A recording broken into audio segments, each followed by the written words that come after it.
They're still coming.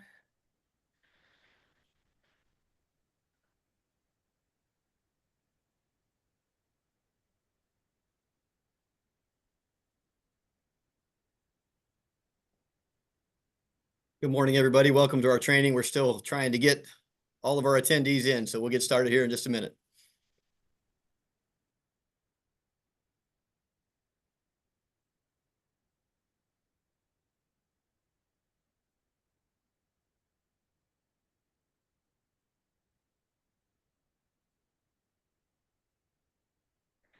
It's starting to slow down, Scott. I think we can go.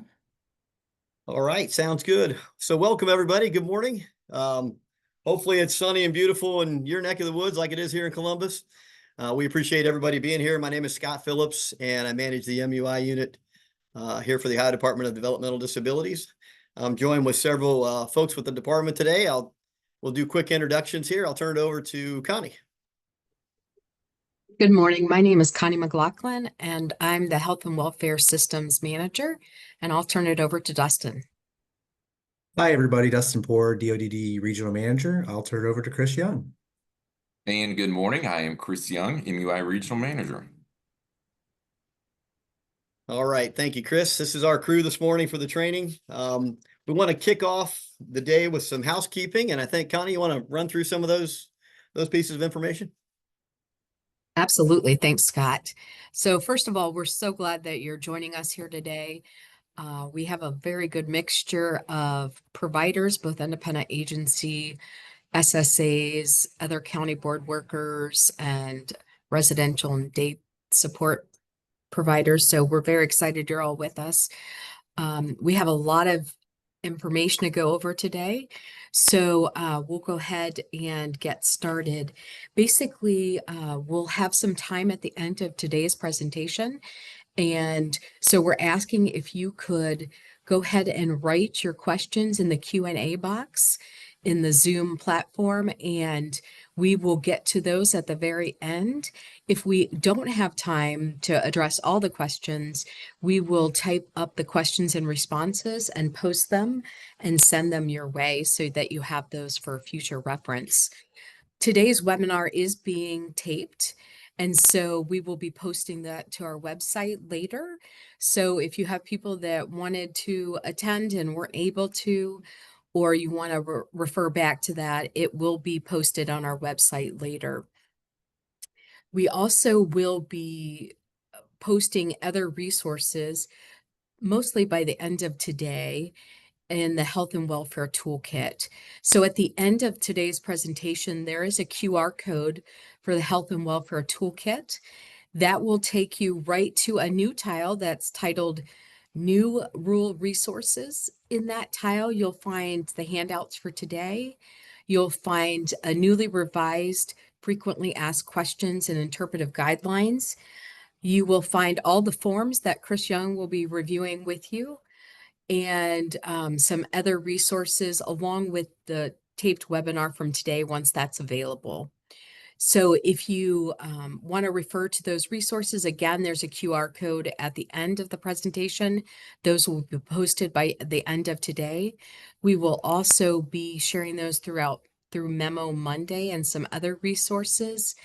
And you can also find them by accessing the toolkit by going to DODD's webpage, the home screen, and clicking on the bottom of the page where it says Health and Welfare, and then going to the toolkit.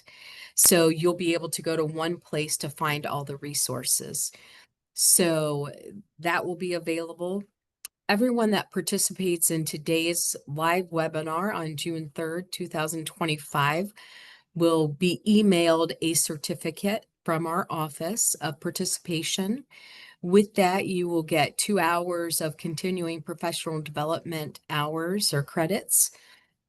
We will be sending that certificate to you by July 3rd. If you have not received it by then, please contact our office and we will make sure that you get it. If you are logged on by yourself on the computer and have registered and everything, you don't need to do anything further. You will automatically get a certificate emailed to you. However, if you are participating in a group, you will need to complete the group attendance sheet. We will put that form in the chat so you have that available to you. And that will need to be emailed to our office by the 24th of June. And we will make sure that everyone then gets a copy of that certificate. We have the chat disabled this morning, but again, the Q&A box is open, and we really hope that you will provide us with questions and that we can include throughout today's discussion. So I think that covers everything, and I'll turn it back to Scott. Thanks. Thank you, Connie. Great job of covering everything. So let's get started. You guys know the MUI rule has gone through some revisions. We're going to talk about kind of that. We're going to talk about the vision behind some of those changes. I'm going to talk a little bit with you about the review process because we had a tremendous stakeholder group that helped us take a look at this rule this time and recommend the changes that we've adopted that we're going to talk to you about today. We're going to talk about those specific changes and a little bit of background on what happened with those. And then we're going to get into the actual changes throughout the presentation today. Following that, we're going to discuss some timelines. When is everything going to be effective? What's happening?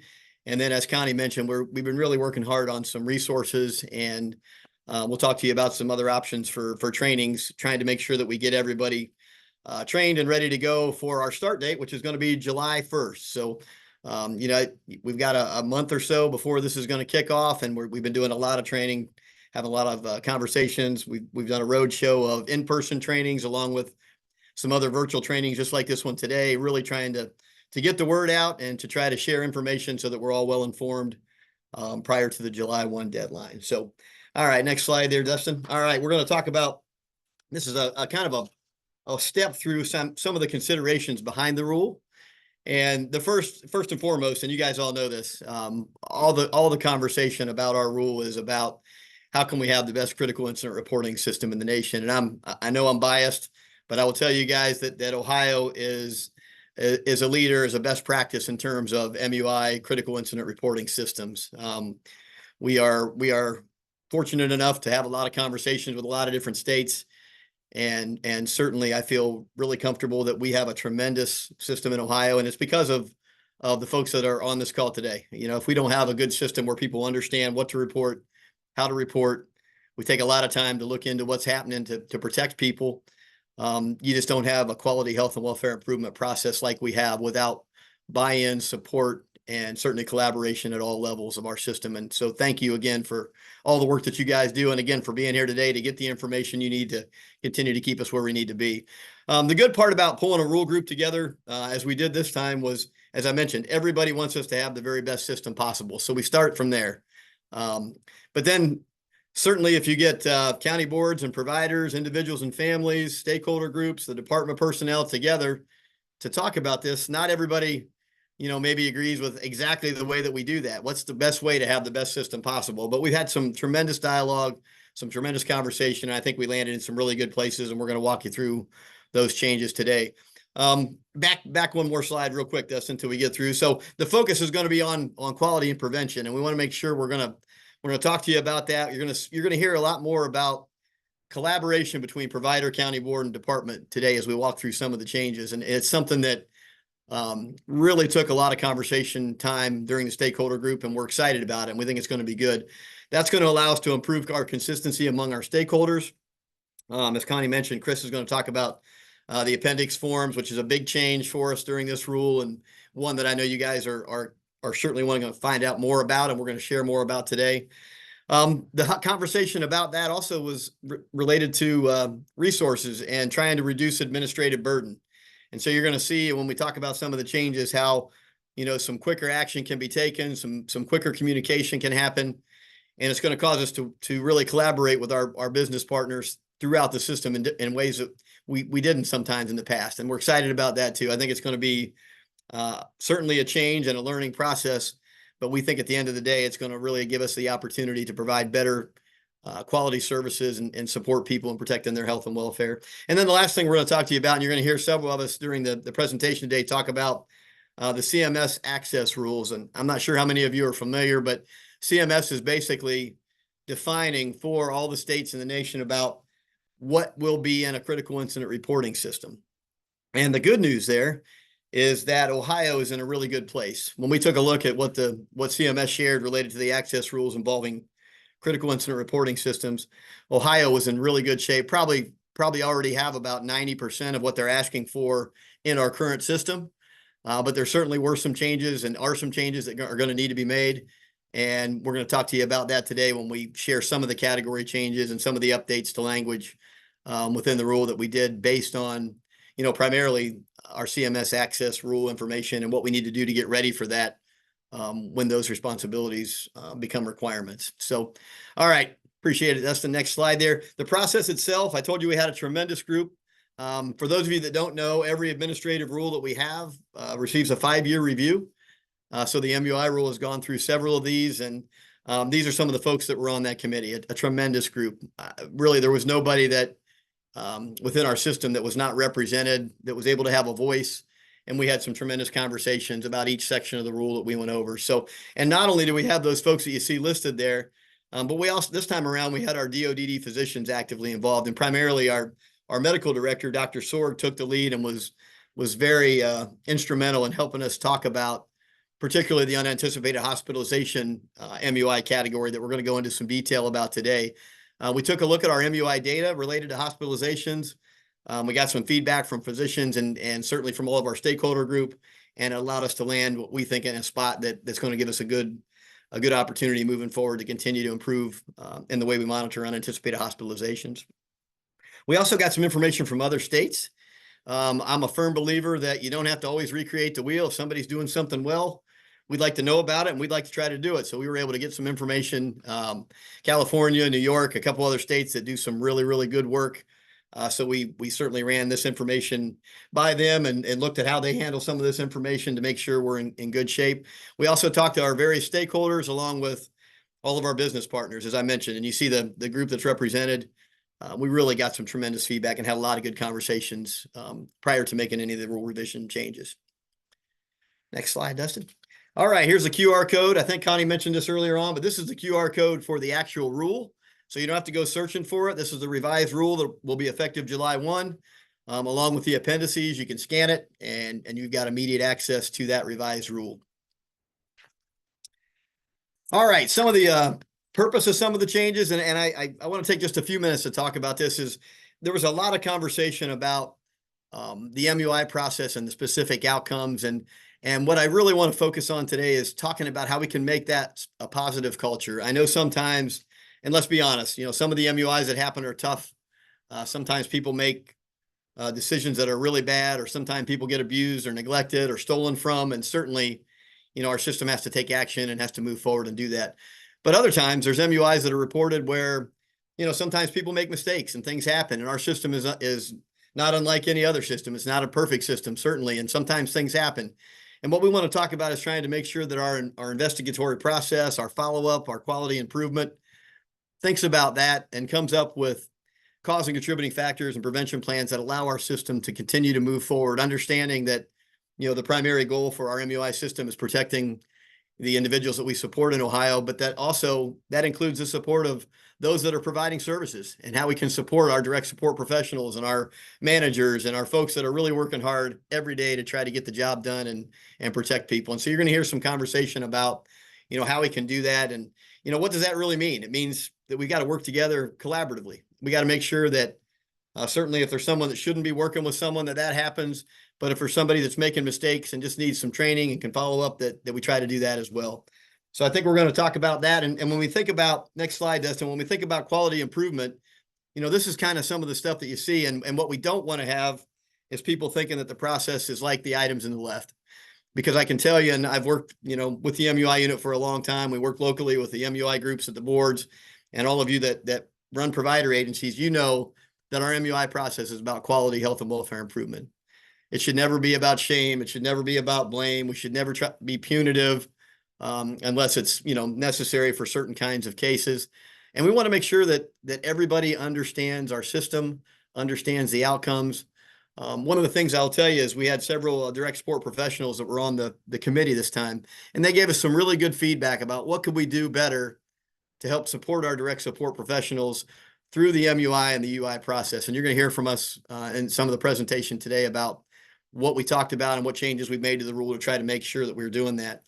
We're talking about training and tools, making sure those are available. And we want to make sure we communicate well. Some of the feedback we got in the committee was that sometimes the communication about an investigation or the follow-up related to an investigation, that sometimes maybe we don't share as much as we could or we should. And so we thought about that, and we've again built in some information within the rule to talk about that. And what we really want to see, those items to the right, we want to see really good root cause analysis. And for those of you that may not know what that is, that's really taking a look at the true root cause of why something happened, not just reporting it and trying to stop it, but why did it happen? You know, what led up to it? What were the causes and contributing factors leading up to it to try to get to the true root cause? And we also want to look at how we process cases through our system, making sure that everybody's informed. We certainly have to be accountable. We got to make sure that we're accountable for what happens and that we take ownership in trying to assure that we prevent those things from happening again. And you guys know that the MUI process is an ever-changing process. We're always learning. We're always improving. You know, one of the reasons that we have one of the best systems in America is we've worked really, really hard, and you guys have worked really, really hard to identify health and welfare issues and put good systems into place to prevent those things from happening. We've built a safety culture unlike any other, but we got to count on open communication, and certainly we've got to treat each other respectfully throughout.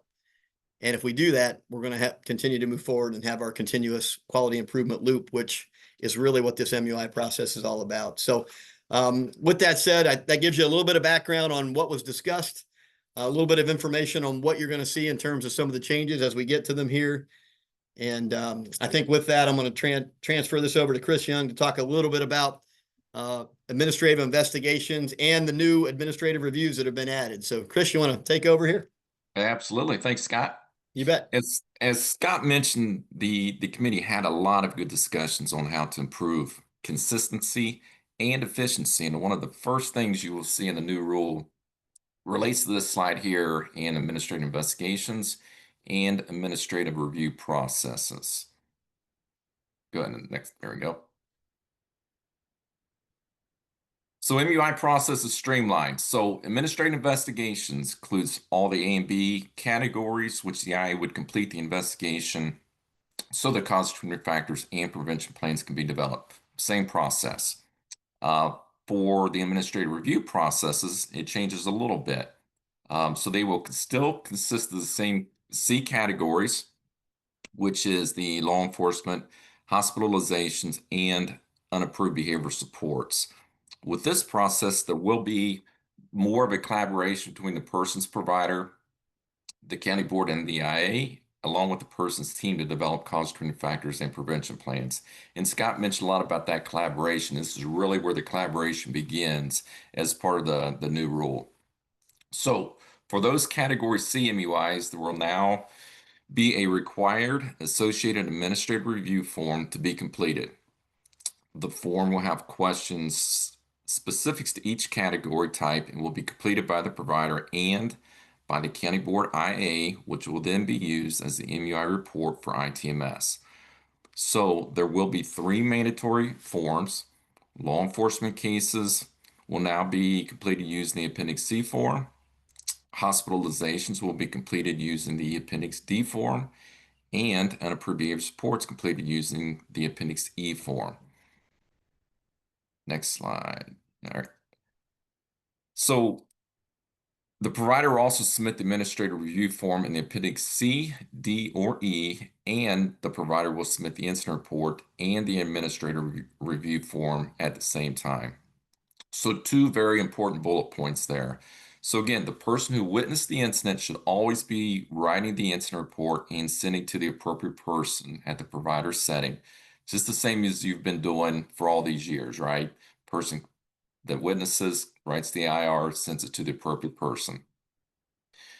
The IR will then start the review process. The provider can then decide who will complete the review form, which may be maybe the home supervisor, maybe the home manager, director, whomever that provider decides.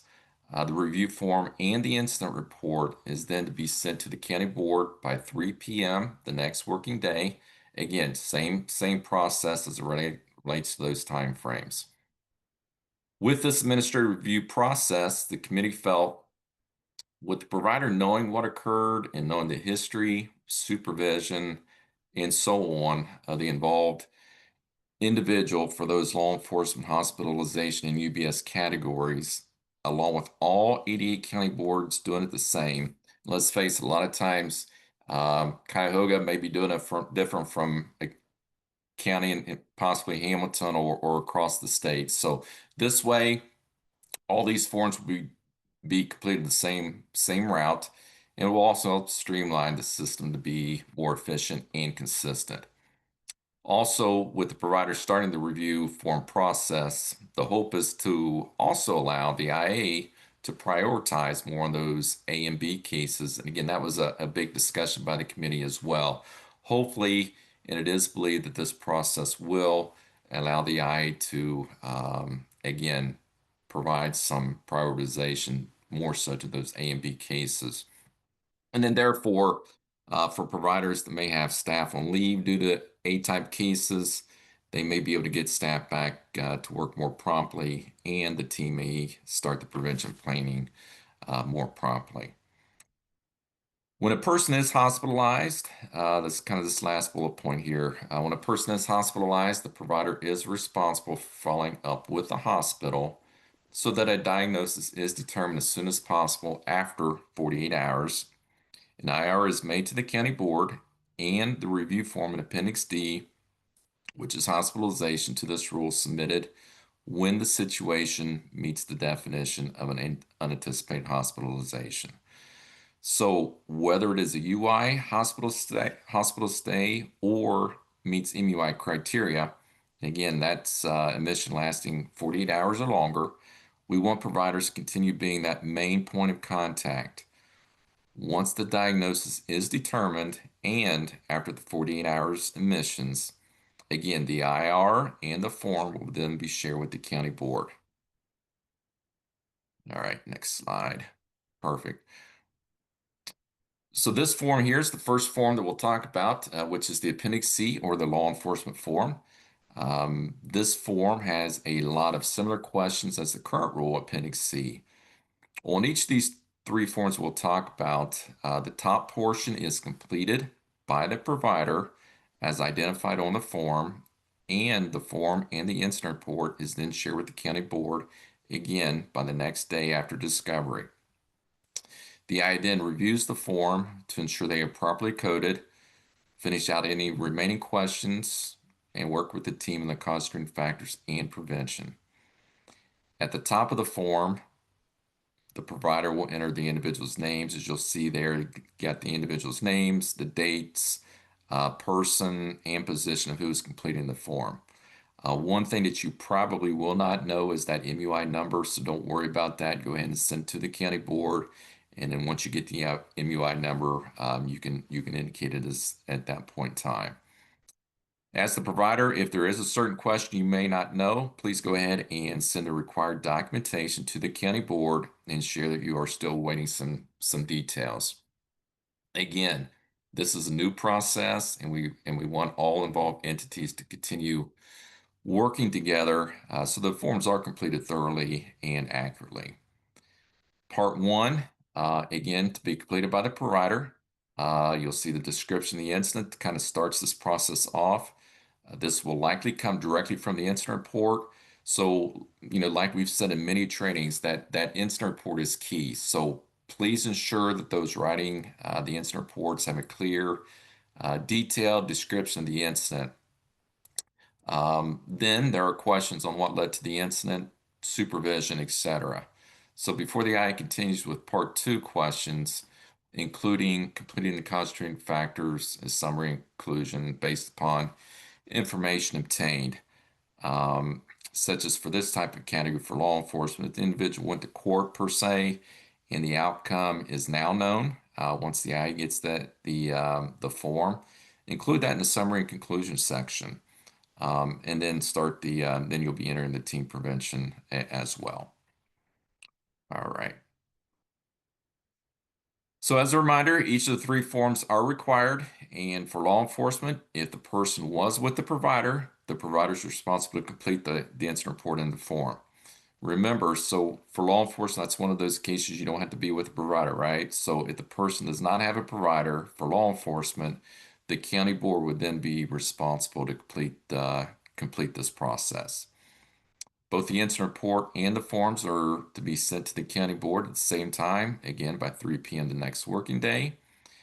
I will go ahead and share that throughout the trainings we have had, one of the questions we do get is, do we need to send an incident report if we're doing the form? And the answer is yes. And again, as I mentioned previously, always remember the incident report is written by the witness to the incident, as the review form may then be completed by someone different. So again, please ensure both are completed. All right, Appendix D form, unanticipated hospitalization. Here you will see the hospitalization form. Again, the provider will start the process with the incident report prior to completing the form. For hospitalizations, there are two situations that will meet hospitalization criteria, which kind of we'll discuss here in just a little bit. But this is also explained in this first section here. You will see under the description, and that the provider will check which situation applies. So there's kind of two situations for hospitalization. As you will see, there are questions of how the person was doing prior to being hospitalized. If you scroll down, so again, please ensure there are descriptive incident reports being completed, which will help answer much of those questions on the form. Once the provider starts completing the form, if the incident report was not clear or the health of the person leading up to the 72 hours was not known, for example, let's look at those case notes. Let's follow up with the staff present if needed to assist in completing this form prior to sending it to the county board. A key element for any hospitalization, and I'll probably stress this a couple times, but always, always, always try to get that hospital discharge summary. So providers, please remind staff that assist in transporting the person home to ensure they have the discharge paperwork prior to leaving. This will help the provider and the IA tremendously in the completion of this form, and also assist in good prevention planning. Right. Part 2 of this form also includes a summary and conclusion section. If the provider wasn't clear on some initial Part 1 questions, this may be a good area to include any of that follow-up. Again, continue working together on any questions or information that is not clear as you do now, and note any concerns or possibility if a further category is needed to be filed. That's a good area to include that. Again, the incident report, Appendix D form, discharge paperwork to be sent to the county board by 3 p.m. the next working day. If the person is still hospitalized when you send an incident report and form to the county board, please ensure you're still obtaining and sending that discharge paperwork to the county board once received. So again, Appendix E form, same type process moving forward. Again, please ensure that the obtained incident report is descriptive and respond to each question as you go through this form. The provider will complete much of the form with the IA reviewing and following up on cause stream factors and team prevention. So this final unapproved behavior support slide, again, just the same reminders we wanted to include on each one relating to what needs submitted and the time frames. Part 1, again, completed by the provider. Part 2, as you scroll down, is completed by the county board investigative agent. And again, we want to make sure that you guys work together on this form. It's really, as Scott mentioned, this is really a very key element in what the committee spoke about in regards to collaboration. And these forms are just an example of that collaboration that we know will continue to be improved upon as we move forward with this system. So also, I'll just put this out there too. We are working on some completed time templates for examples. for each of these three forms. And once we do get those, we will also house those in the department's website for your review. So with that said, I will pass it on to Dustin. Thanks, Chris. Um, I'm going to start with looking at some of the changes with definitions and some of the updates. And a lot of these are predicated on access rule changes. And so we kind of think about the shift here. The most obvious would be we're moving from verbal abuse to emotional abuse. And again, that was geared towards access rule changes. And so kind of think about that throughout the presentation, is a lot of these were kind of in alignment or trying to be in alignment with those rules and regs. And so we look at emotional abuse. The big change here, outside of the actual name change, is that we replaced, again, verbal abuse with emotional abuse, and we added in red here a pattern of behavior that creates a hostile environment. So nothing changed with the definition outside that we added some additional information. We understand that obviously this is a big change, and we're all going to be navigating together as 7-1 comes and beyond. And just know that we're here to support you in every situation, always, in that, we're going to continue to learn about how to interpret things as we kind of come across them as well. Just kind of thinking about pattern of behavior that creates a hostile environment. We've had a ton of questions on what does that mean? What's that look like? And so kind of keep in mind of, those instances where, bullying may be present. We've had some good examples, and we're going to show a few here in just a moment. But one that comes to mind is, someone is afraid of the dark, and it's well known, and staff keep turning out the lights, and that person is very upset by that. We know that. That would, demonstrate a pattern of behavior. That staff person or individuals involved kind of ignored the situation and persisted to engage in that pattern. So kind of think about that as we kind of move forward into the rule change here, and as we're all going to be navigating together, and we're going to be in it together and learning together. Again, some of those examples that stem from emotional abuse, and some of these are going to sound, very clear cut, right? So a person alleges their father threatened to punch them if he did not do the dishes. We kind of think about intimidation there, coercion. We think about the next one here, staff taking an unflattering photo or video of a person and posted to social media. Definitely not okay. We look at humiliation there. And then the home manager sprays a person in the face with water as a way to coerce them. And it's right there in that example is a form of coercion.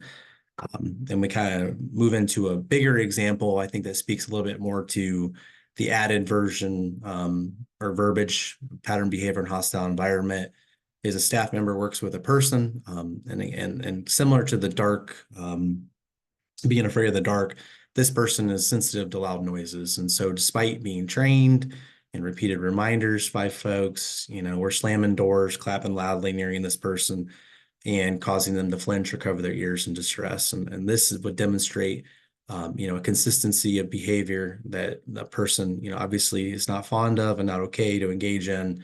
And we see that person who's being affected, visibly anxious, withdrawn, upset by staff. And the staff member, in this case, dismisses the concerns by saying, hey, I was just joking around, or that person's too sensitive.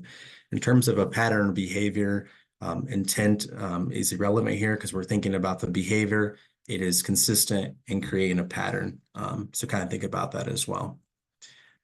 When we move into failure to report, really what the changes here is to provide further clarification, which is spelled out in red here. And so when we think about failure to report, they're going to be tied to these specific areas. When we think about failure to report, we're looking at emotional abuse or any of the abuse categories, exploitation, misappropriation, and neglect. And so when we kind of navigate these situations, or really all situations, we want to keep in mind the difference between failure to report and late reporting. The difference being is the actions taken to mitigate the risk, or the immediate actions to kind of start the response to an incident occurring.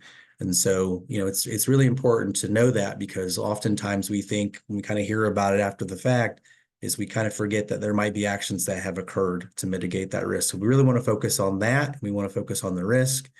Another thing to kind of keep in mind, though we're focusing on these specific categories, we kind of think about our UHs or UBSs or any of the others. We want to also, again, think about the risk, think about the actions, And there might be situations where, it wasn't so much a failure to report, maybe that's a component, but maybe we had neglect as a result instead. So we're trying to focus again on these specific categories. And again, really the focus here is mitigating the risk when we think about failure to report versus a late report. Category B changes with deaths. This really didn't change outside of we renamed the categories. And the reason for this was, again, to align with CMS language. So we had non-suspicious, suspicious, and now we've kind of moved to unexplained or unanticipated.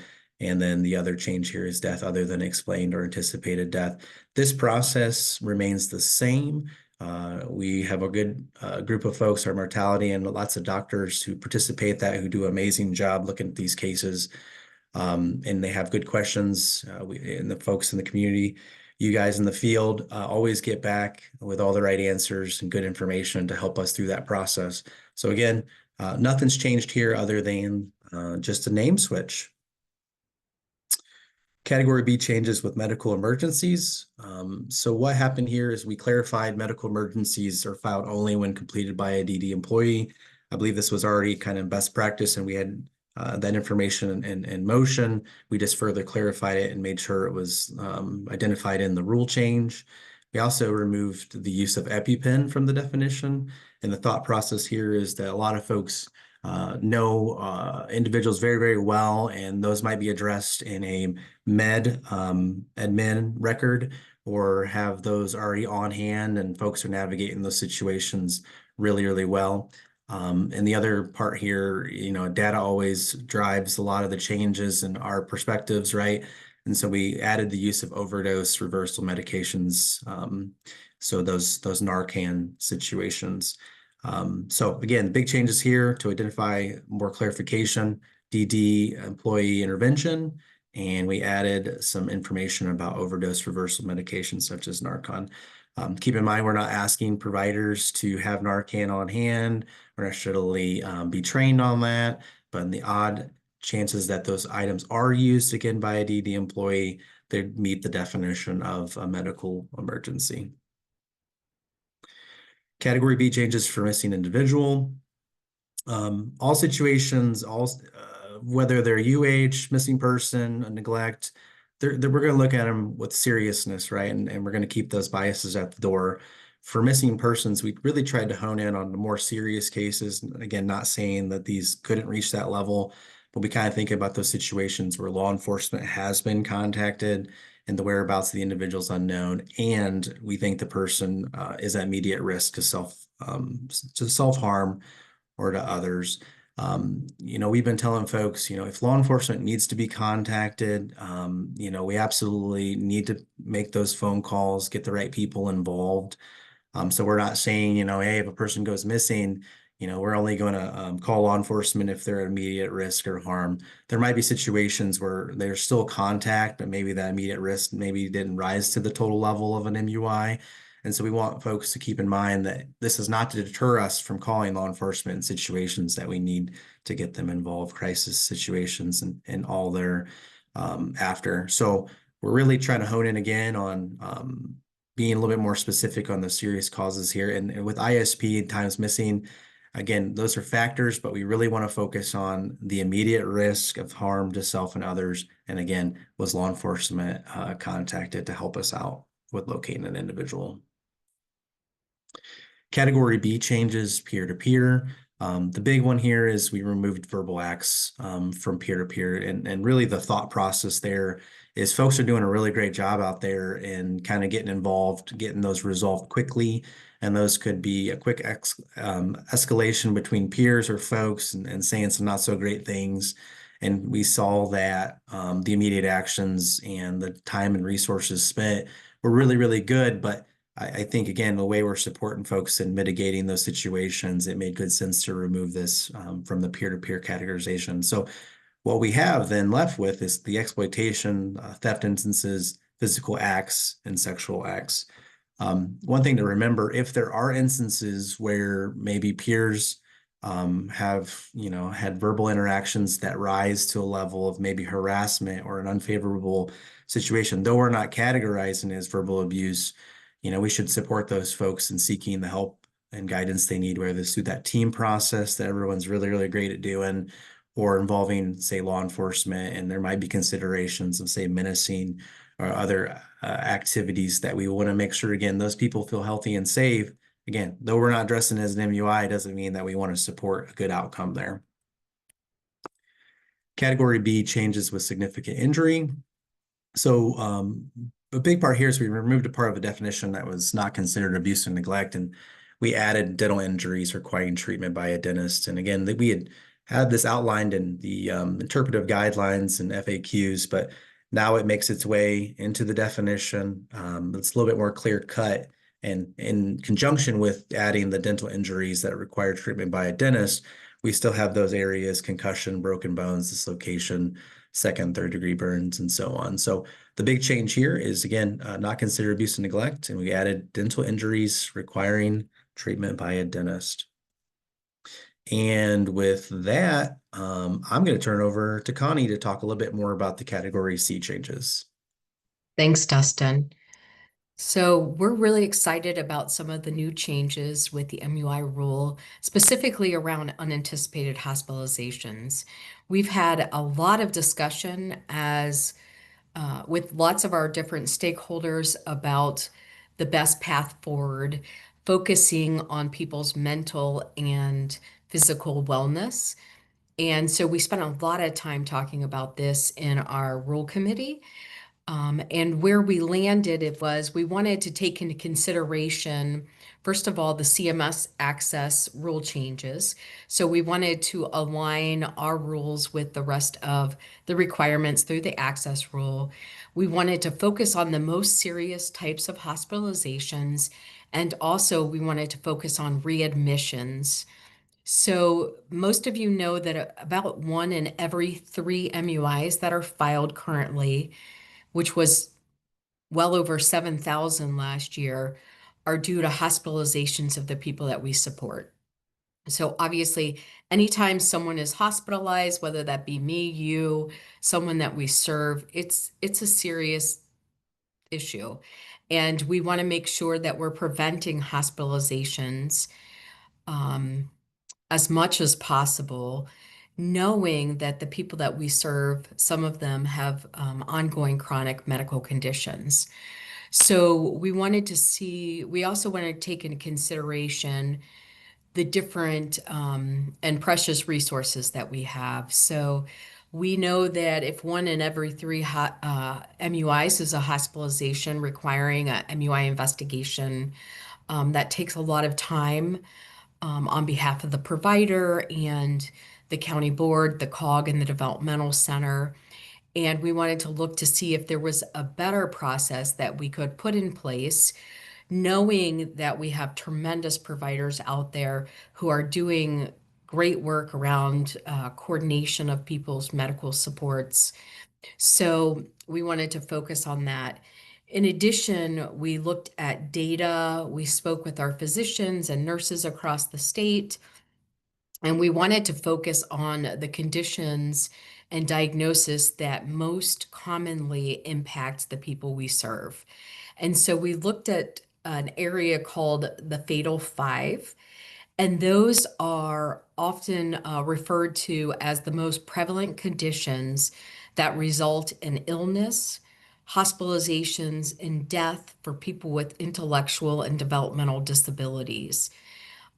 They're also referred to the most preventable health conditions, the most life-threatening of those conditions.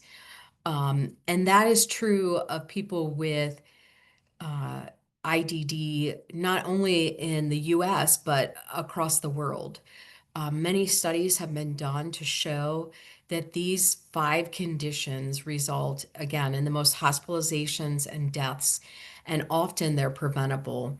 And so those 5 conditions or diagnoses are aspiration pneumonia, dehydration, seizures, bowel obstructions, and sepsis. And we certainly saw this true of the data that we look at every year for hospitalizations and deaths, that the people we support die most of these 5 conditions we just listed. And that is true across the state and across the nation as well. So we wanted to focus our efforts on how can we prevent that from happening, knowing that those impact the people that we support the most significantly.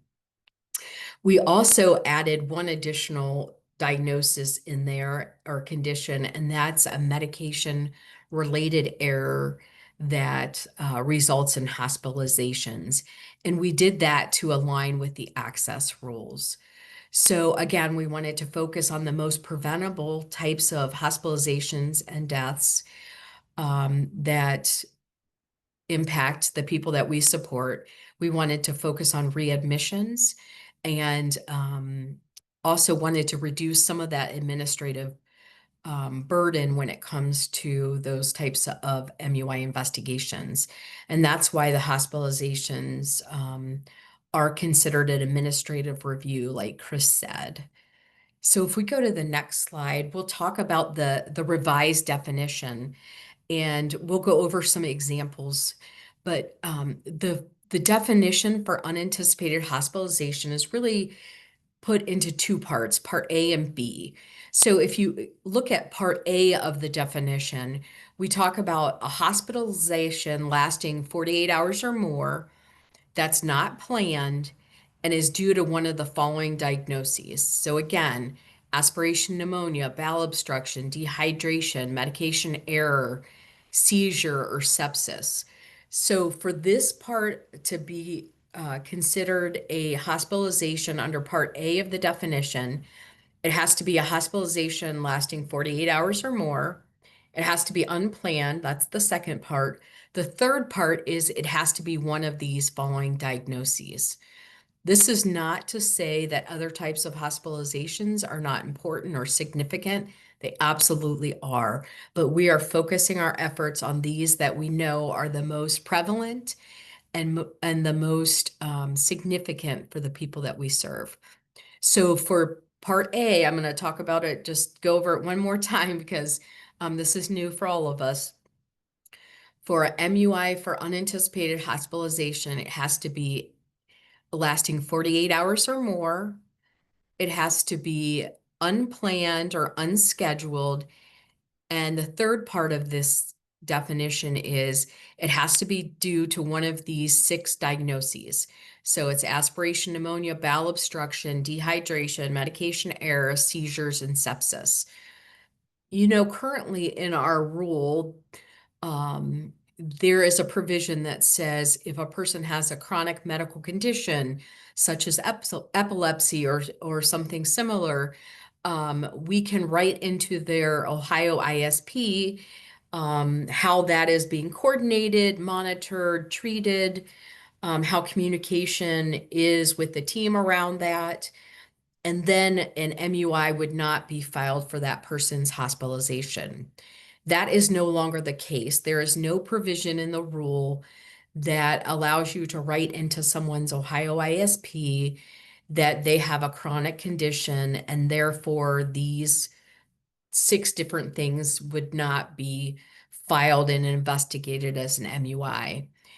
These 6 types of diagnoses or conditions will always be filed and investigated as an MUI for a hospitalization if they last 48 hours or longer and they're unplanned each and every time.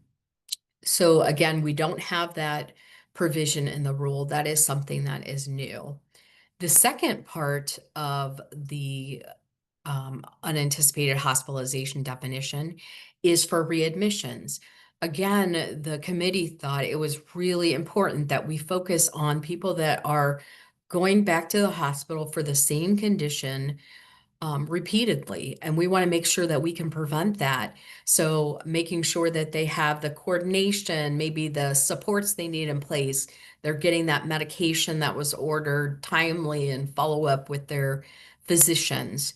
So part B of the definition says a person that an MUI would be filed and investigated for a hospitalization if a person is hospitalized and it's not planned and it's lasting more than 48 hours and it could be for any diagnoses. And then that person is readmitted within 30 calendar days of that previous discharge for the same condition. We're going to go over some examples, but again, I'll restate that because it's new. So a hospital readmission MUI would be filed or reported is if a person is hospitalized for 48 hours or more for the same condition within 30 calendar days of the first discharge.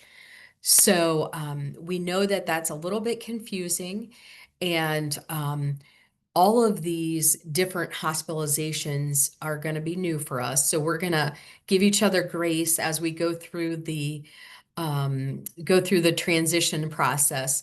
But we'll go over some examples because I think that will help best illustrate each of these different types of hospitalizations.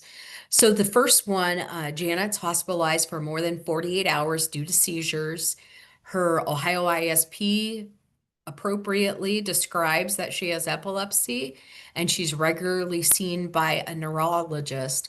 This would be considered an unanticipated hospitalization because it's 48 hours or more, it's unplanned, and it meets one of those 6 different diagnoses that's outlined in the definition.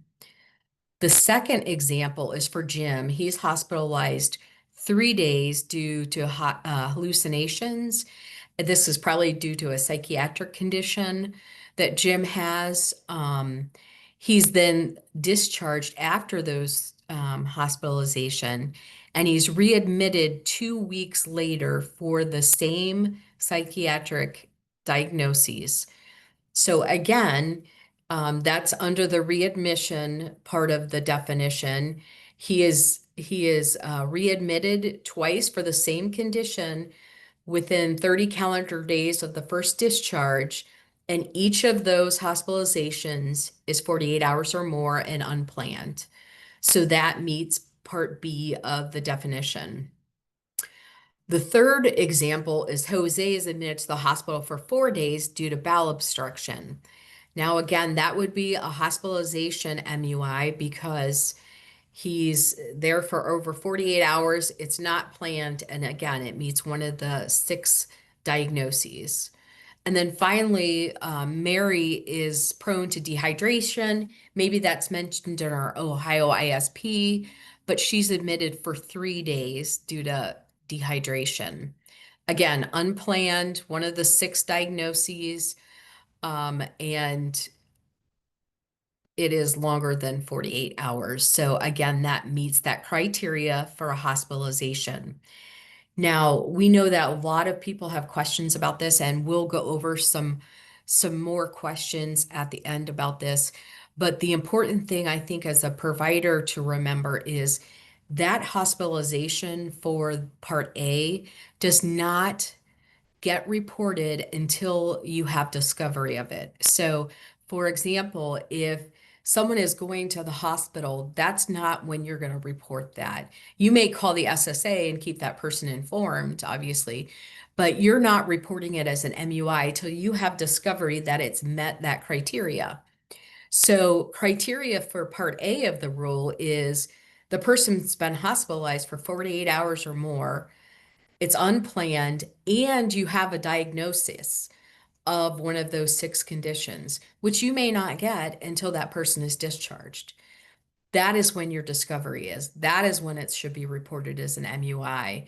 Then, following that, by 3 p.m. the next day, you should be sending in your incident report and that form that Chris reviewed.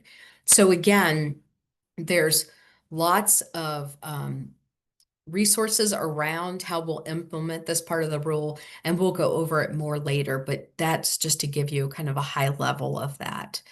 And next, we'll move on to talking about systems issues. In the previous rule, we had system issues identified. And so that just calls out that often when there's an incident, whether it's a UI or an MUI, there's a lot of different cause and contributing factors.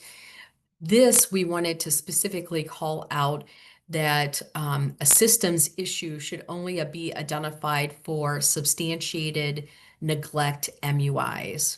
We certainly know that there can be systems concerns or considerations for other types of MUIs. Um, like maybe there's a misappropriation and there was a lack of accounting. That might have been a consideration.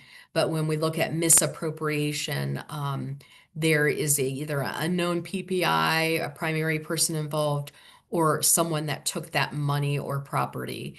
So we should only be seeing systems issues identified for the primary person involved or PPI for a substantiated major unusual incident for neglect.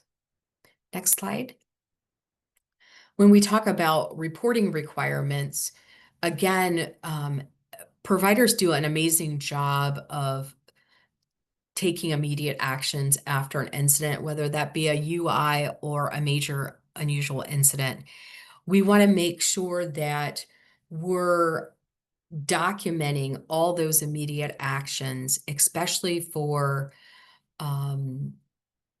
incidents where, there's significant risk, like physical or sexual abuse allegations. We need to make sure that as providers that we're documenting all those measures have been taken on the incident report so that is easily identified what has been done, not only to protect that person and any other person that may be a risk, but also that employee. In the next slide, we're going to talk about removal of a DD employee. You know that this part has been addressed in the previous versions of the rule. However, we took the opportunity during this rule revision to further clarify. So, and add in some additional supports. As Scott talked about, part of this rule committee was looking at how can we improve a very strong system. And in a lot of respects, we talked about how can we make this more of a learning process? How can we improve and enhance the communication among all people? And we heard from our direct support professionals that sometimes when there's MUI investigations, they're not aware of what's happening. And that's concerning, especially if maybe they've been placed on leave. So under the removal of a DD employee, we wanted to clarify that when someone is placed on leave, and that's required for allegations of physical and sexual abuse alleged against a DD employee, that person be provided the name of someone in their provider agency whom they can direct any kind of questions about during the investigation. So let's say Dustin is placed on leave. The person with their agency who informs Dustin will only share what the different what category the leave is being, what that person is being placed on leave. So let's say Dustin is being placed on leave for an allegation of physical abuse. As the provider agency, I can share, Dustin, I'm sorry, I'm gonna have to place you on leave for this allegation of physical abuse. I'm going to be your point of contact during this investigation that the county board is working on. And so if you have any questions during this process, whether you're on leave, please let me know. It's important that Dustin have that person that he can contact. Now, maybe that person is not going to be able to share a lot of information, but they can keep them as informed as possible. We do not want to share more than the type of investigation because that might taint the investigation. We don't want to share like what allegation was made, who made the report, and those kind of things. We definitely want to just keep it to that information to the category type and then let them know what they can expect. You know, you're going to be getting a call from the investigative agent from the county board. Sarah's going to call you. She might set up an interview with you. Usually that's going to happen within this time frame. So keeping that person as informed as possible during the investigation, but not providing any kind of details. And we can go to the next slide. So we know that removal of an employee, a DD employee, also expands to a independent provider. So that could be a shared living provider. So when the removal of a DD employee involves an independent provider, we're asking that the county board identify a person that can direct that person with any questions or concerns they might have. And so this is just a new provision of the rule. Again, it's to improve the communication and experience for everyone going through that MUI investigation so they can ask questions. So that person or that contact at the county board may be the investigative agent, it may be someone else. But again, they're working alongside, the team during that investigation. We also added in the third bullet or the second bullet, that the county board, in addition to keeping them apprised of the investigation, that a county board has the authority to remove an independent provider from direct contact with any individual. So if Chris is working in multiple counties, if the sexual abuse allegation involves one person in one county, there's still the potential for them to be removed from any person they're providing services to. And that is protection for the person that they're supporting.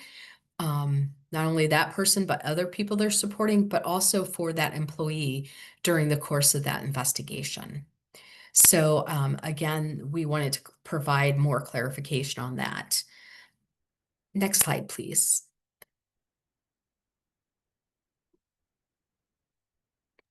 And I believe I'm turning this over to Chris. I think that may be me. Thanks, Connie. So these next couple of slides provide information on abused or neglected children incidents. So in summary, we know the difficulty in some counties getting information from Children's Services when they are the lead entity.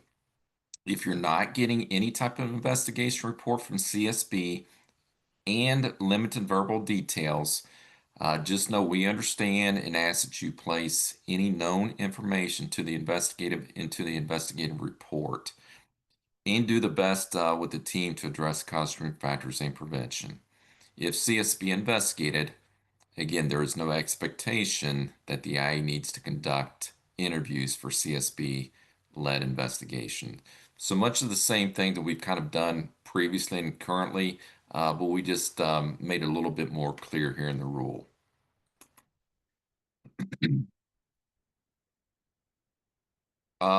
When the Public Children's Services Agency notifies the county board that it has declined to investigate, the county board will initiate the investigation within a reasonable amount of time based on the initial information received or obtained. So again, in summary, once known that CSB is not taking the case, investigative agents, go ahead and proceed with your administrative investigation, just like you do in any other type of abuse or neglect case. Notification requirements for MUIs. So staff of an agency provider will inform the director of operations or administrator of the agency provider within 1 working day following the day staff become aware of a potential or determined MUI involving misappropriation, neglect, physical or sexual abuse. So basically with this slide, terminology changed from informing senior management to director of operations, and from 2 working days to 1 working day. This, we feel, will allow the director to be made aware more promptly for those misappropriation, neglect, physical and sexual abuse cases. Again, they may want to identify further immediate actions, possibly more prompt retraining. So that's one of the key elements to making sure that the director of operations is informed, again, within 1 working day. General investigation requirements. All major unusual incidents, category A or category B, require an administrative investigation. Administrative investigations will be conducted and reviewed by investigative agents. So again, really not any change here. Basically, we're just reiterating reminder, incident reports submitted to the county board by 3 p.m. the next working day. Kind of the same thing.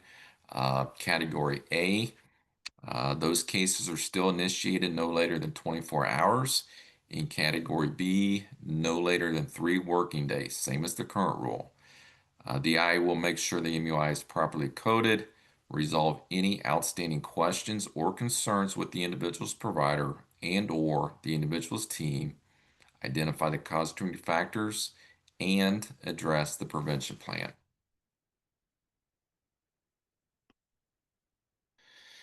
Again, general investigation requirements. So current rule indicates except when law enforcement or children's services is conducting the physical abuse or sexual abuse investigation, the IA will endeavor to reach a preliminary finding regarding allegations of physical abuse or sexual abuse and notify the individual or individual's guardian and provider of the preliminary finding within 14 working days.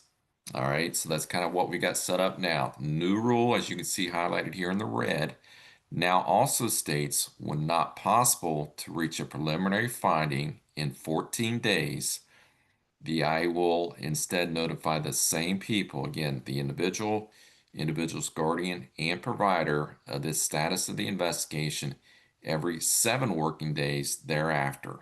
All right, so again, we want the communication to continue for these types of cases so everyone is updated in regards to where we're at with the investigation. And I think I'll pass it over to Dustin. Thanks, Chris. Just picking up where Chris left off for general investigation requirements.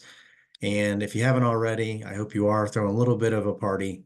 We've changed the requirement from 30 working days to 45 working days for those investigative agents completing your reports for those administrative investigation and reviews. So current rule, 30 days. And what we've done is we've added 15 extra working days from the submission of the report.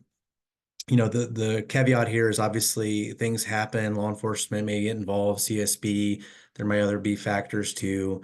And so there is still that good process we have with extensions, and those will still be granted, you know, upon, you know, the need for more time to conclude those reports. And this timeline applies to county boards, COGs, and DCs. So when we think about disputing the findings of a written summary, we've already been doing this, and so it's just added and clarified here in the rule. And I'm looking at specifically when folks may dispute the findings of written summaries. And we're basically saying here, except when the primary person involved is an independent provider or the owner, director of operations, or administrator of an agency, those folks would not be able to dispute the findings. And again, that has not changed when you're identified as a PPI. So we're looking at, you know, individual's guardian, another person that the person has identified. And, you know, that is to really keep in mind is that process and helping folks through that process if they have questions or concerns about, or if they want to dispute something, they have 15 calendar days following the receipt of the filings that are sent to them.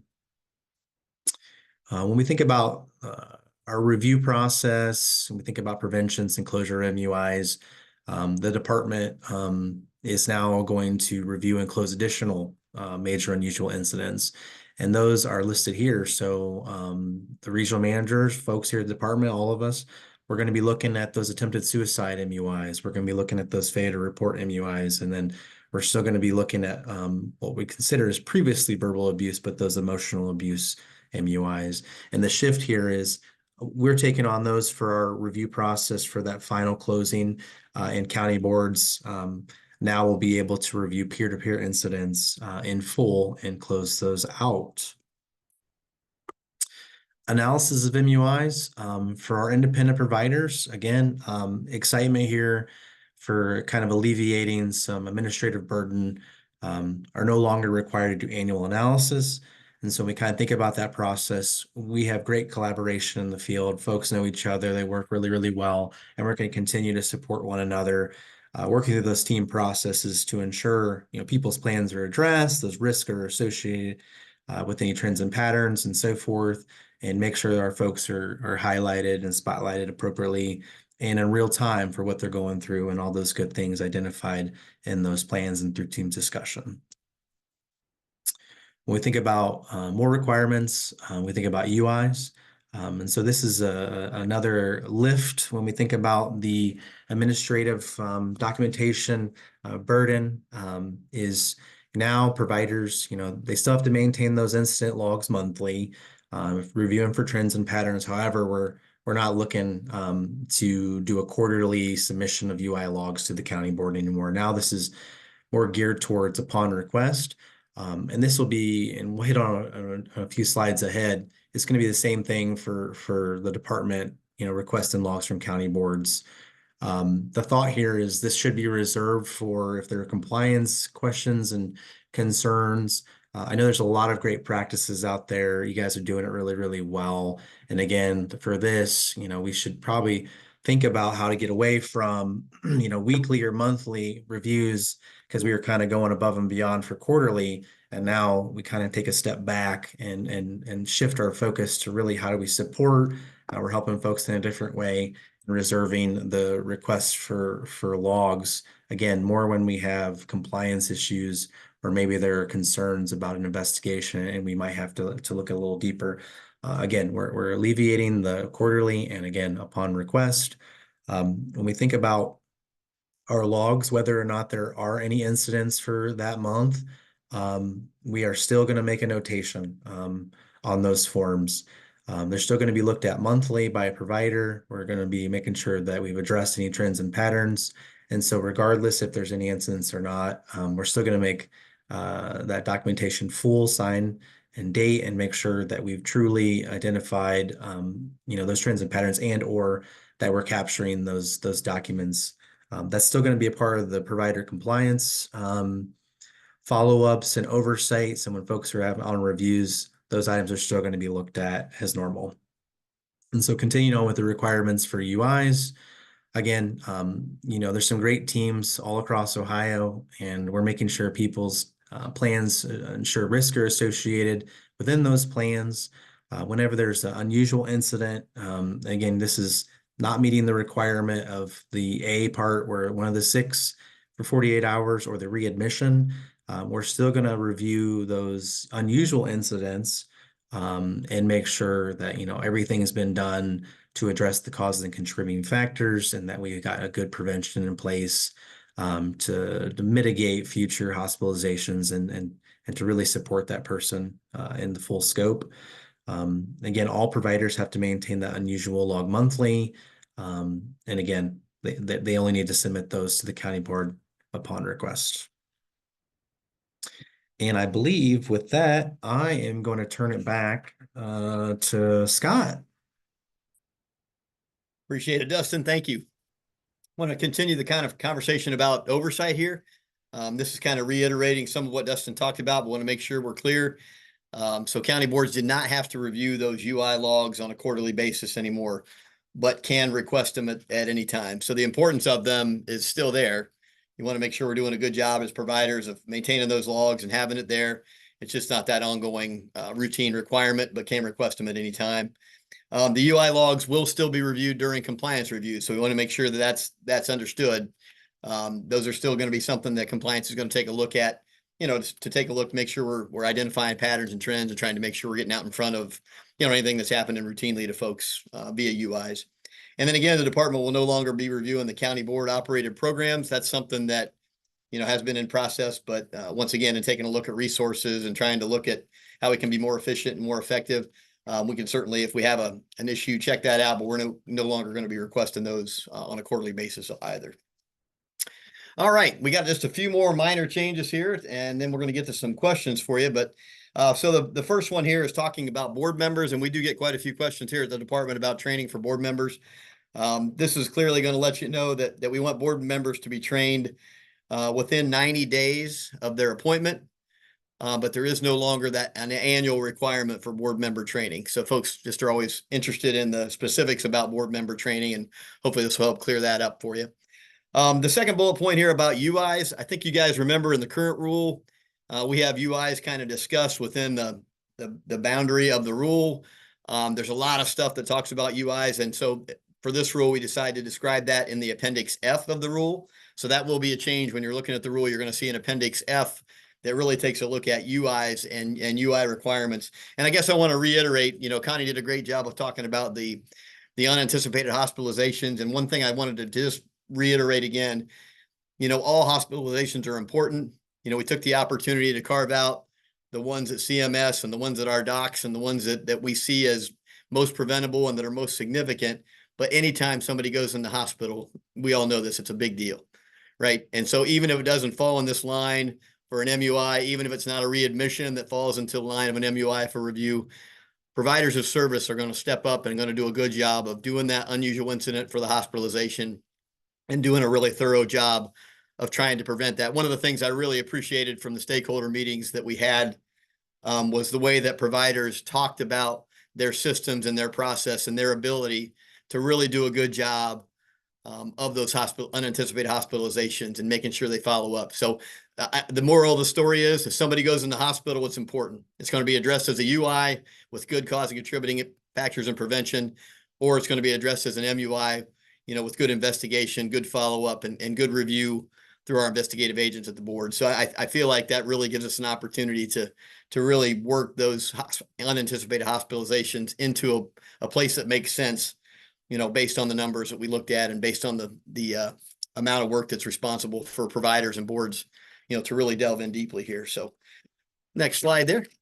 Some specifics on the actual incident report itself, and we've talked about this a lot, just hadn't maybe had it always included in here, but you guys know that the incident report is critical. I mean, that kicks off, whether it's just a UI investigation or it's going to end up being an MUI, that information that reporter includes on that incident report is critical.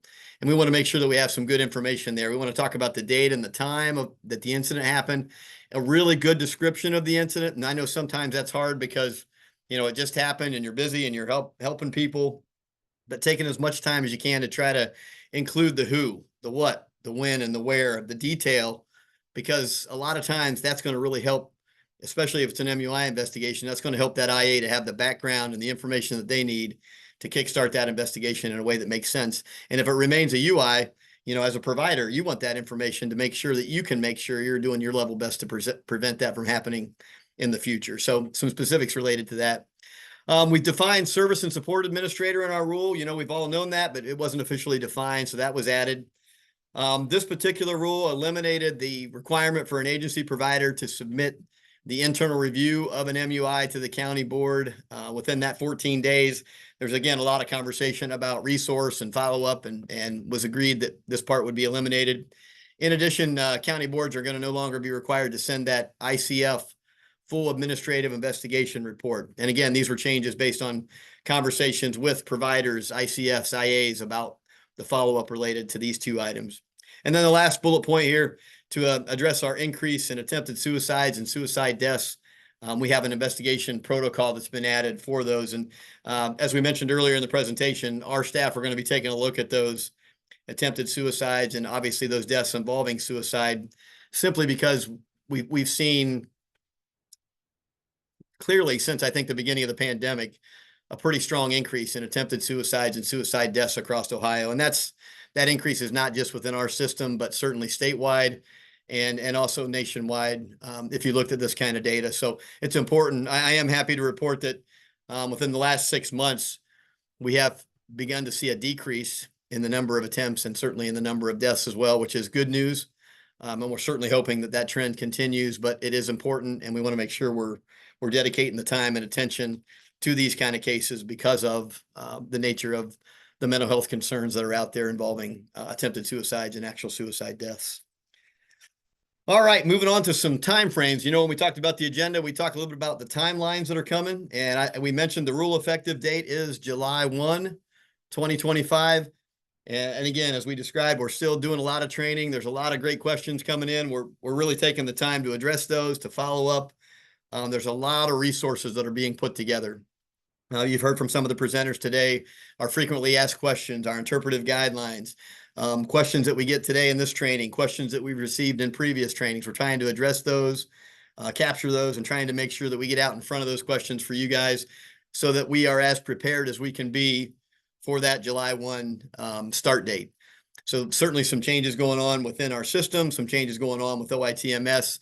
All of those things have required us to do a lot of collaboration within the field to make sure that we're ready to go. So as I mentioned, a lot of in-person trainings, these kind of virtual trainings, resources in Q&A, FAQs, interpretive guidelines. All this information is going to be available to help us be prepared to roll this out. So with that, this is going to conclude the general information that we're sharing about the rule revisions.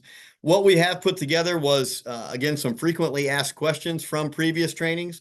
So we're going to run through some of these and have you have some conversations. And we have been checking. I know that there's been a lot of good questions coming in. We're going to go through some of these, and we're going to try to include some of those good questions that you guys have been asking today as well, because we have some time left to cover some questions. So I'm going to turn this over. I think, Connie, you want to take over for the FAQs here? Absolutely. Thanks, Scott.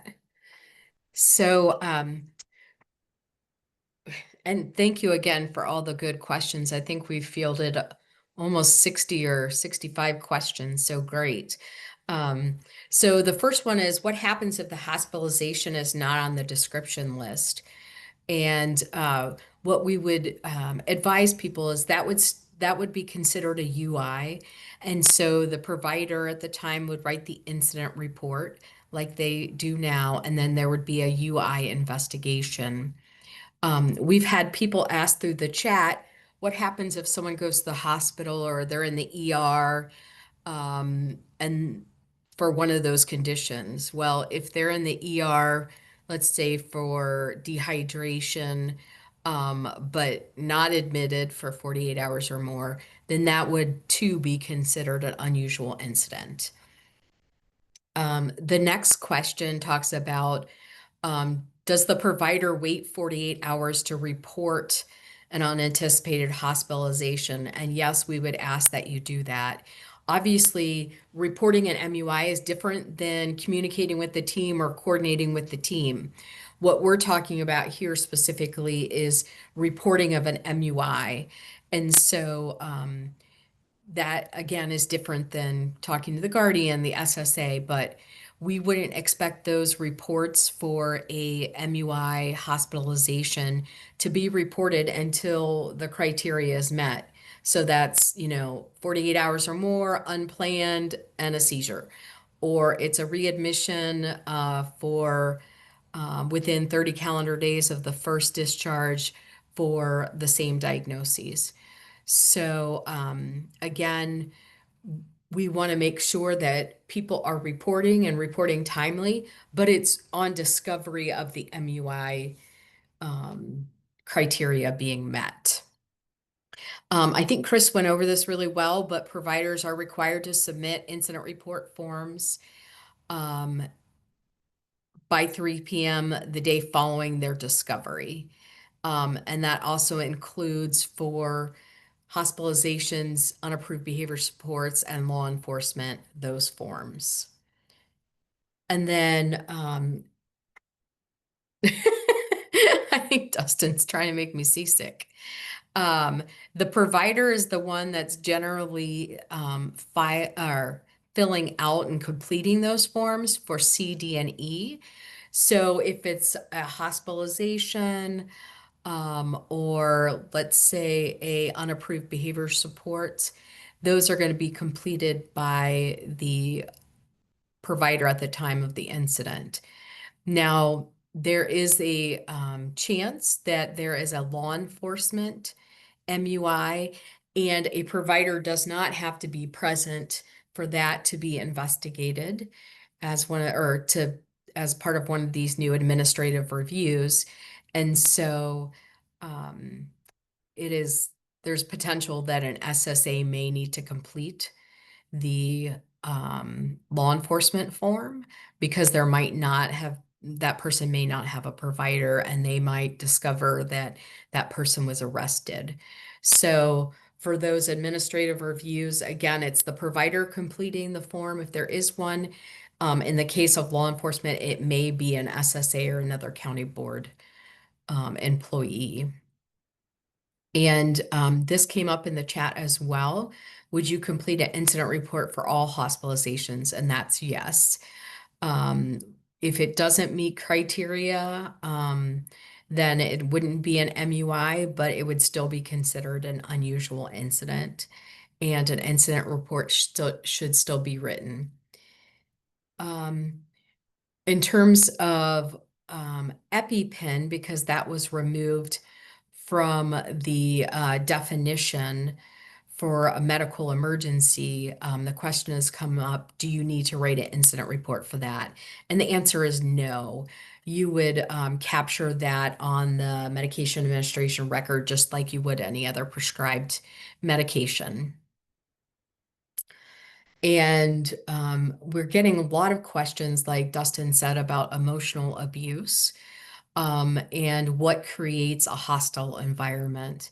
And I think he provided a really good example, but sometimes there are situations we know that maybe didn't fall under the definition of the previous verbal abuse, but we knew we're wrong, like that we're causing an individual a lot of distress. And so, again, those are situations where someone's being bullied repeatedly, or putting them in an unsafe, leading to an unsafe or fearful kind of situation for that individual. I think for those types of examples, we're really going to need to talk through those. So if you have a question about that, please consult with the MUI department at the county board or at the department, and we will be happy to talk through those situations with you, as these are kind of new. The other thing we've been asked is, does there have to be intent for emotional abuse? And the answer is no. So there are times that people act a certain way that may cause stress to a person or put them in an unsafe environment, those kind of things, where they do not believe they're causing that person, or they do not believe they're being emotionally abusive. Um, while there doesn't have to be intent, that will be considered through the investigation. So we just wanted to be clear, there does not have to be intent. But again, we would look at that definition, and again, that's, as the person used actions, words, gestures, or a pattern of behavior that creates a hostile environment, and or is that used to purposely threaten, intimidate, coerce, or harass that individual. So we'll look at those cases, more specifically as we have details, because there could be a lot of questions about what does that look like. And we'll want to kind of reserve that for when we have the details around that case. This QR code will take you to the Health and Welfare Toolkit on our website. This is where you'll see that new posted tile. Hopefully by the end of the day, it will be up and available for you, and it will include all the things like the frequently asked questions, interpretive guidelines forms that we reviewed, a copy of today's PowerPoint presentation, the taped webinar. And as we review and have more resources to share with you, we'll put them in that spot. And so that is available for you. And I think, Scott, do we want to take the time to get through some of the questions in the chat? Maybe the rest of the presenters can join me. Yeah, that sounds good. I think we should do that. I'm taking a look at some of the questions here too. So let me kind of go down Okay. through here and shout Okay. out a few, and we'll get to as many as we can here with the time we've got left. Okay. So let's see. Here's a good one. So the diagnosis does not need to be the primary diagnosis, just a diagnosis. Many people are admitted with, for example, a UTI, but dehydration is noted as an additional or contributing factor. Would that be considered an MUI? It's a good question. I don't know how we want to do answers, but And I can try to field that one. And Dustin and Chris certainly jump in as well, and Scott. So I think there are times that people go into the hospital with certain symptoms, and then later either acquire or are diagnosed during their hospital stay with a different diagnosis. So yes, we would consider a hospitalization diagnosis of dehydration as meeting that criteria. So we've had people ask the question, I went in for this person was admit or seen for one thing, and then maybe they were diagnosed with sepsis, or maybe they went in with a UTI and then diagnosed with sepsis while they were in the hospital. If they, at any point during their hospitalization, that's 48 hours or more, they're diagnosed with one of those conditions, then that would meet the criteria. So that's a very good question. thanks, Connie. And let's see, another one. Does the 48-hour clock start in the ER or upon formal admission? Another good question. Yeah, and I can start, and then Connie, please add please. in. So we've gotten this question at some of the trainings, and by virtue of what we've shared, there's going to be several hospitalizations that aren't going to be MUIs now, based on the description and the definition. So I think what we want to make sure is if there is a diagnosis related to one of the six, and whether someone, because we all know sometimes you spend time in the ER, sometimes you're admitted right away, sometimes you might be sitting out in the hallway. If you're in the hospital and it's 48 hours and it's one of those diagnoses, we really want folks to be able to file that and to make sure we're looking into that. And I know that's, it's splitting hairs with when somebody formally admitted, and that's hard to do, and we don't really want to worry about that. If somebody's been in the hospital for a long time with one of those six that we've called out as most important, let's go ahead and file that. And certainly you can still communicate with your county board or communicate with the department if there's a question about it. But I think, as a rule, I think that makes some sense. And anybody else have thoughts? Nope, that makes sense, Scott. Okay. Let's see. I saw a really good question in there, and I was going to ask Dustin if you could go back to the law enforcement slide. So Sam asked the question, so is it an MUI for law enforcement if the police are called each time? And the answer to that, I said law enforcement. I'm sorry. Thank you, Dustin. I meant missing individual. So there has to be two kind of conditions for this to be met. So law enforcement needs to be contacted, but the other thing is the person has to be believed to be at imminent risk to themselves or pose an imminent risk to others. So if someone, let's just say someone goes missing and someone calls the police, but they're not at imminent risk, we would not consider that a missing individual MUI. So those two conditions should be met. And obviously we know that we are not going to delay calling law enforcement just because we don't want something to become an MUI. We would call law enforcement if that was required and necessary and important for that person. But for a missing individual, that's when law enforcement's contacted, their whereabouts are unknown, and the individual is believed to be at imminent risk to themselves or to others. I thought that was a great question. That is a good question for sure. Here's another good one. Often discharge summaries give dates of admission and discharge, but may not have the times of admission and discharge. And we know that that's, that specific information is on there. If you can't get the specific time, obviously we want to just work with as much information as you can get. to try to make sure that form is as complete as it can be. Good question. Good question here. In regards to the unanticipated hospitalizations for readmission, just for clarity, the readmission is what triggers the unanticipated hospitalization, no matter the time spent inpatient. And so let's just talk about that again, because the readmission is an important piece. Remember, the readmission is for any diagnosis that is the same, right, within that 30-day period, where someone is hospitalized for over 48 hours. So, you know, it could be something different than one of the 6. If it's the same diagnosis twice within 30 days for 48 hours, that's when we're going to take a look at that for the readmission criteria. And again, I'll share this because there was a lot of good conversation in the committee about it. You know, Dr. Sorg, our medical director, mentioned that if somebody's getting hospitalized, you know, multiple times in a short period of time, that's a concern. And it may, you know, we may need to take a look at, you know, how good is the care or treatment in the hospital could be a concern. And then once somebody's released, you know, how good is the care or treatment sometimes once they're released. And then it could be neither of those, and somebody's just really got a lot going on health-wise, and they're involved. And so we really need to take a look at it. So that readmission criteria, very important, given the way that we've kind of taken a look at carving out our unanticipated hospitalization definition. So very good question. Along those same lines, Scott, we've had several people talk about some of the challenges they have getting information from hospitals, and we certainly know and understand that.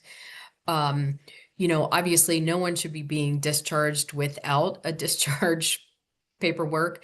So maybe we can work with our direct support professionals or other people so they understand the importance of getting that information, getting questions answered as before the person leaves the hospital.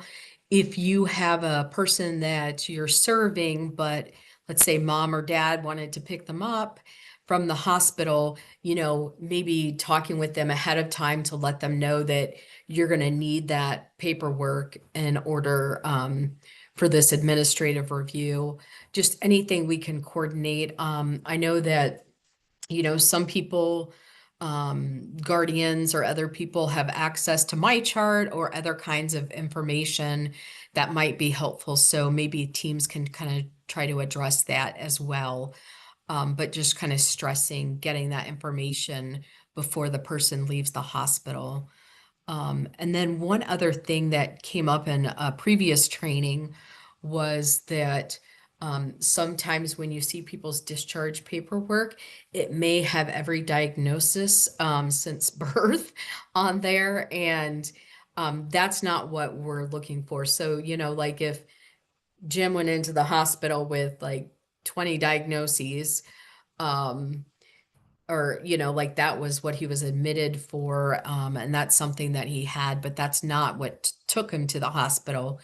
Those are the new diagnoses we're looking for. Like, were they newly diagnosed with, you know, dehydration, bowel obstruction, seizures, sepsis, those kind of things. Got another good one here, Connie. Is if an unanticipated hospitalization that would meet definition for an MUI and it occurs on the weekend, is it acceptable the Appendix D be completed Monday, since we use a weekend on-call system that doesn't always include a management staff? And I think we've talked about the next business day, and we went through, and on all the forms, you're going to see when that incident report and when those forms are due. So that would make perfect sense that, you know, you would turn that in, A, when you knew it met the criteria, and B, when you had the information that you needed to include it. Something else I'll just add on here, because we've got this question a few times too, is, you know, sometimes you might get a little bit of information so you can fill out the incident report in the form, but there's some other stuff that you're kind of waiting on, and we get that, and that might not be there by that 3 o'clock deadline. So turn it in with as much good information as you can, and know that we'll try to get some additional information. And, you know, Connie mentioned it, and I want to reiterate it. You know, this is new for everybody, guys. And so providing some grace, working together, trying to make sure we get the information that we need in the easiest way possible for the provider and the board. That's what we're after. And let's try to work together as we roll this out. Because I think the more we talk and the more we get together, the more everybody's going to understand what needs to be included. And the future, as we go down through this, it's going to be much easier to address those issues. Another good question here, just to be clear, if an individual is admitted for more than 48 hours, but it is not diagnosed as one of the 6, then it is not determined to be an MUI, and that's correct. It would be a UI, and it would be investigated as a UI.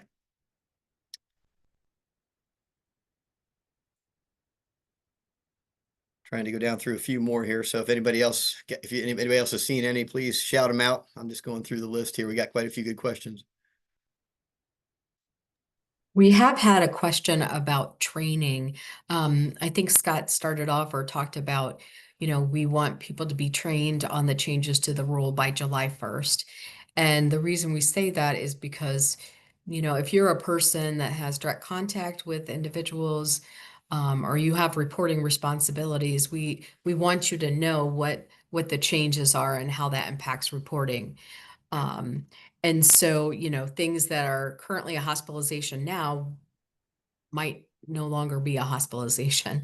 So, the expectation is that, if you're a direct support professional or if you're working in a provider capacity or if you're an SSA, we would expect that you be trained on the changes to the new rule. And there is no requirement on like the length of the training. It doesn't have to be department approved and it doesn't have to be training by the department. There's certainly ways that you can do it through your agency.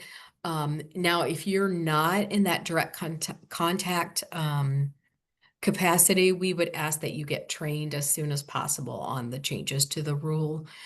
We understand that there are some times that maybe you have staff that are seasonal and may not come back to the fall. Obviously, then the expectation is when they come back on shift, that they get trained on the changes to the rule.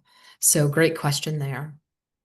I see a couple good questions here about CSB, Connie. Let me try to give us a shot at those.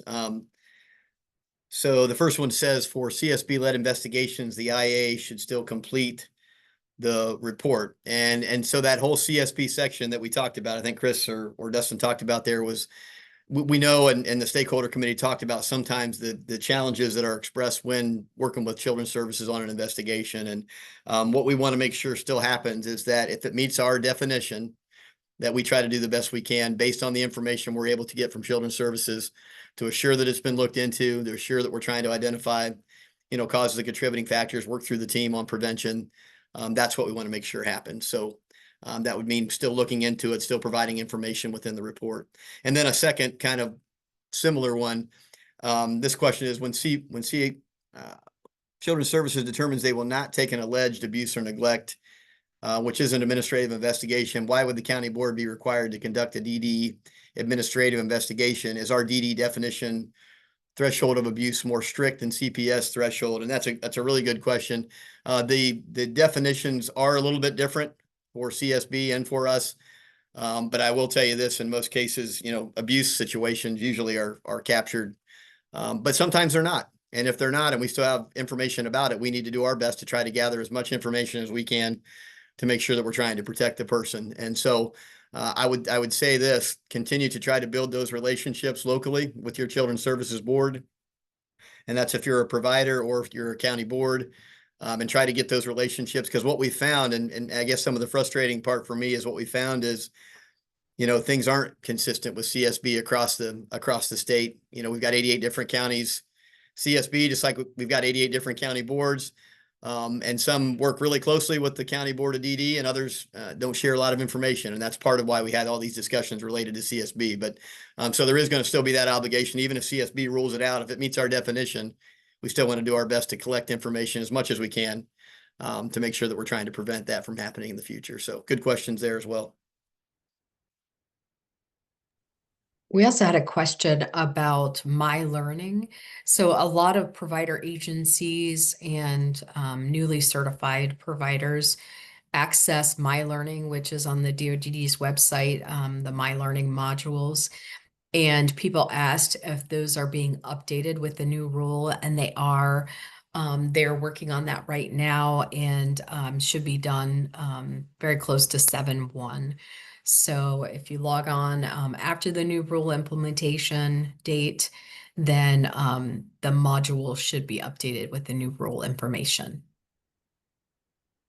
Great. Somebody asked, can we get the PowerPoint presentation to share with our staff without reinventing the wheel? And you absolutely can. It's available, and please feel free to use it. If you have any questions, regarding a slide or something that we talked about, we're glad to help and follow up with you if you've got those questions.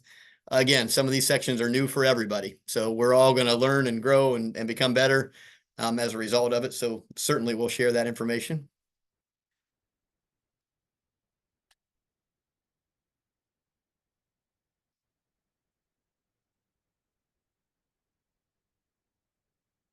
Looking through some more questions here, guys, so hang on just one second. I think a lot of these, many of these are kind of duplicates that I think we have answered, and we'll keep going down through here. Let's see.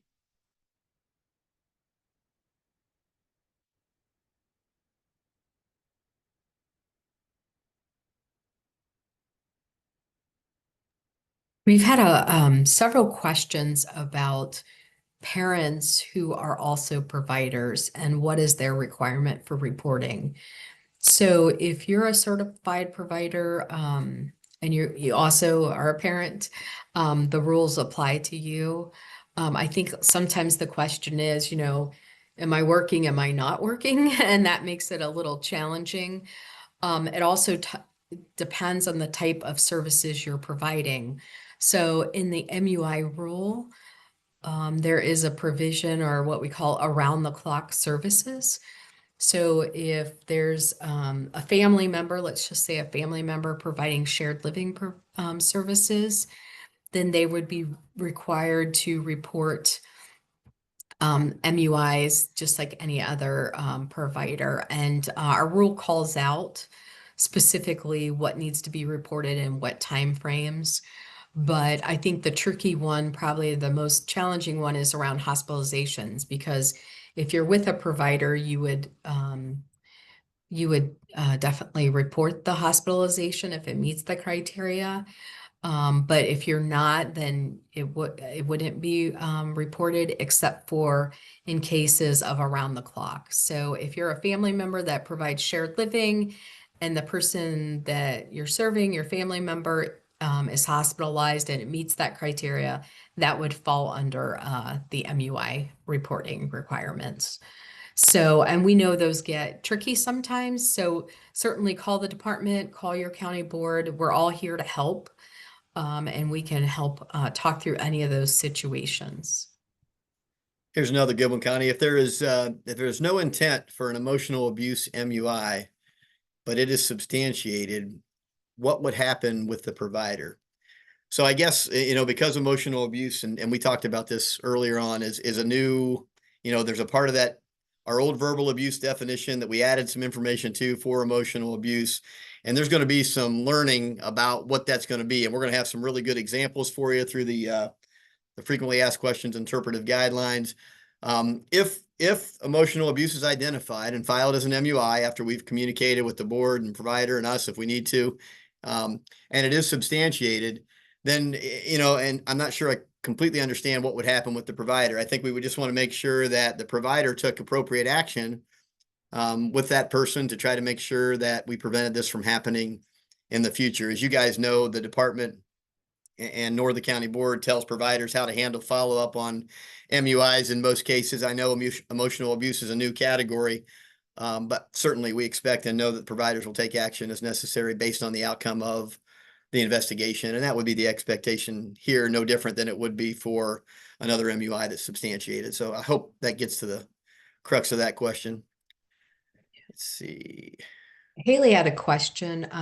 So she's saying, I took someone to the ER and then that would prompt an incident report, which is true because ER is considered one of the things that you would report on the unusual incident definition.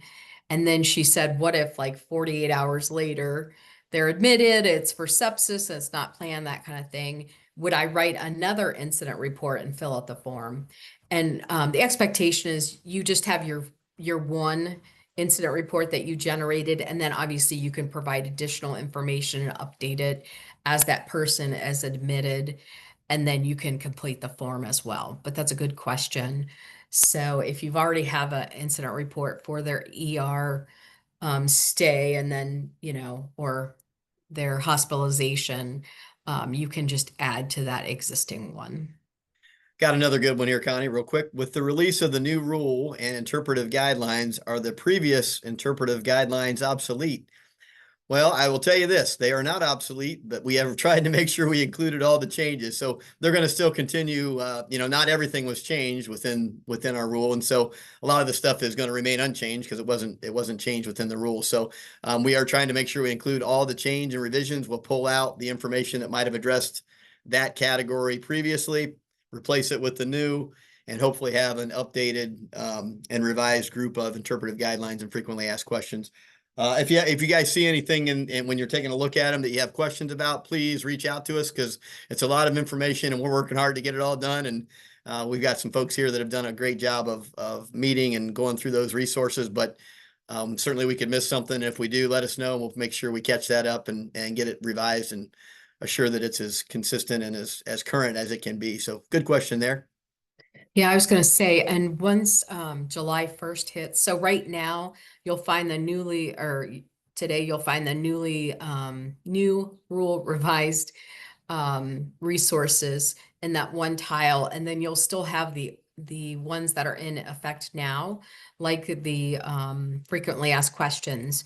So obviously at 7.1 or after, we're going to pull down the older resources so that when you go to our website, you'll only see the most current in effect resources there. So yeah, that's a great question. And just to piggyback on what Scott said, because it's really important, is we plan to update the frequently asked questions, the interpretive guidelines, probably within the next 2 or 3 months, based on the questions that you're all asking and things that we're learning through this transition. So if you think there are things that we could maybe clarify, or if the forms need to be in a different format or different, then please let us know so we can make those changes and make this as easy a transition as possible. We've had people ask specifically about the forms. Hey, is it okay if I change the form? If I revise it to meet my agency's needs or this county board? And the answer is no. We're asking that everyone use the forms that we put in the chat and are going to be posted on the website. Because again, when people start changing the forms, asking for additional or different information, then we lose some of the consistency that we're gaining here. So the information on those forms are in the appendix and therefore part of the rule. And so that is why we have published those forms and providing them to you. Got another good one here. If the mobile behavior of support is called, but not law enforcement, would a form still need to be filled out if they are called again and law enforcement is involved this time? Will we do both forms or just add the law enforcement form? So a good question. I guess I want to reiterate something that we talked about earlier. First of all, this change to missing person and contacting law enforcement was strictly an effort to try to make sure that we are still identifying as MUIs the most serious and significant missing persons that happen. There was a lot of good discussion in the stakeholder committee about that. What we certainly don't want to see is that law enforcement, for whatever reason, is not contacted if it's a significant risk to the person, simply because maybe we don't want to file an MUI. And I know people wouldn't do that, but at the same time, it worried me when we were talking about this that, someone might make that decision, because what we talked about in the beginning, right, is that MUIs aren't a bad thing. We have a quality health and welfare improvement process. The expectation is that we protect people. So I guess my answer to this question is, if the criteria is met and law enforcement is called and there's a significant risk to the person, that's when the MUI is filed. Certainly if somebody's missing, that can be a UI and should be followed up by the provider. And I'd want to make sure I'm doing a good job of finding out, maybe why that person was missing or whatever occurred. But we're basically determining the risk and the police involvement, for the MUI situation. So that's when you would do the incident report and the form, is if you had the police involved and you had that significant risk. So hope that makes sense there.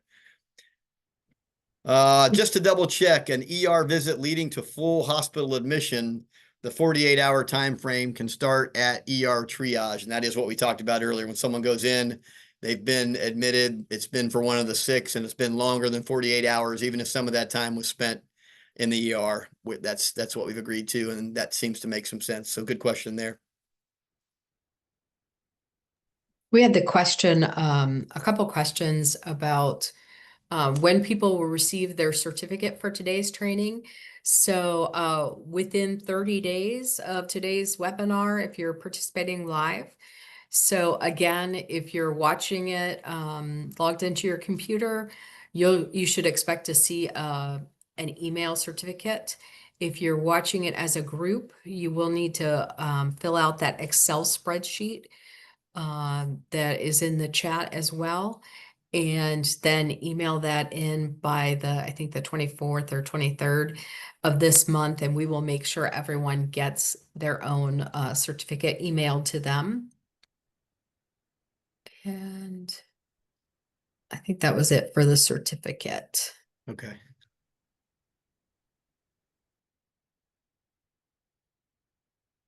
This is a good question. And I think one that, again, we're going to kind of deal with it with this change. It says, oftentimes our local hospital refuses to give our nurses information and will send our residents home without proper report and no paperwork when they are refused information, and we are refused information once we call and try.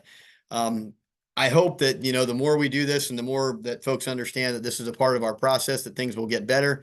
If you are having problems, certainly my suggestion is to make contact with that provider, whoever that provider is, to remind them of the process that we have and try to make sure that, we're sharing information as well as we can. We know this is going to be a little bit of an issue for a while, and hopefully the more we do it and the more we understand it, the better it will be. I'm not going to sit here and tell you, though, that there's not going to be some stubborn entities out there that we might have to work closely with. And certainly if you're having problems, give us a call. Sometimes, a call from us or somebody else asking about similar things may be helpful. And again, let's just hope that the more we do this and the more the expectation is known, the easier and the better the information will be shared. I certainly hope so anyway. Let's see. There was one more question about a readmission hospitalization. And the person asked, would there be 2 MUIs for that? And I don't know if we addressed this or not. I don't know that I covered this, but it would just be 1 MUI, and the criteria for a readmission wouldn't be met until that second hospitalization within 30 days of the first discharge, and not planned, and for the same diagnosis. So it would just be 1 MUI for that readmission. Got another good one here. Do independent providers need trained prior to July 1st? And yeah, our goal and our hope is we want everybody trained by July 1st. And, we want to make sure we've got some time right now. And we've talked about a lot of ways you can get that training. I don't want anybody to feel frustrated or worried that they can't get the training. There's all kinds of ways. We've got these virtual trainings that have been taped. We've got our PowerPoint slides. We've got information that you might have obtained through face-to-face trainings that we've had across the state. All kinds of opportunities. If you're feeling like you're worried about it and you don't know where to turn, please call your county board or contact us, and we'll make sure that we help you to find a way that's going to help you get trained and feel good about that by July 1st. Here's a good question. Will Ohio Department of Health, CMS, be following these same MUI reporting guidelines regarding the requirements for reporting and investigations? I will tell you this, a lot of times we have training with the Department of Health regarding our rule. Certainly they have their own criteria and the information that they do for reviews. So I would tell you that we will certainly be sharing information with them, but that doesn't mean that they follow our criteria. They have their own responsibilities for reviews and what they look into. But certainly we always try to communicate well with them. We try to work collaboratively with them, and we'll continue to do that, especially since we've got a lot of changes or a few more changes in the rule, and want to make sure they're aware of it. And so if they're seeing something different, within our system that maybe they haven't seen before, we want to make sure they're understanding and know what's going on there. So great question. Great question.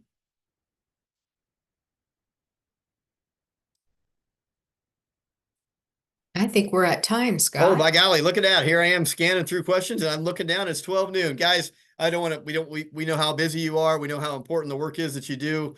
We cannot thank you enough for spending a couple hours with us today. I hope we've covered this information well. We've still got some time before July 1. So if you have questions, please utilize your county boards. Please utilize us, the department. Again, remember all the resources that are coming out that are going to be there and available for you to review.